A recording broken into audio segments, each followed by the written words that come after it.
এরকম এক অক্ষর দিয়েও একটা শব্দ হয়, সেটা তোমাদের পরে দেখাচ্ছি। তাহলে আমরা এই শব্দগুলি শিখছি।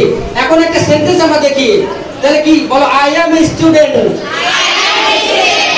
আচ্ছা তোমরা দেখো তো এখানে আই আছে না নাই?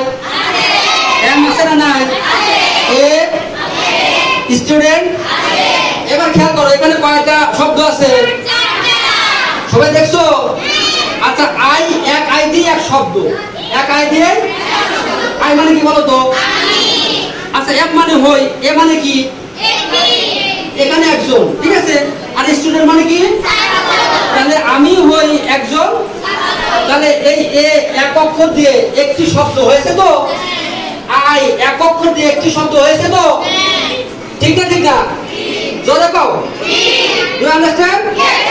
তাতে তা বাদ কাজ করবে, কোনো দিক খেয়াল নাই। এই 1 ঘন্টার সময় আমার দিক টাকা থাকবে।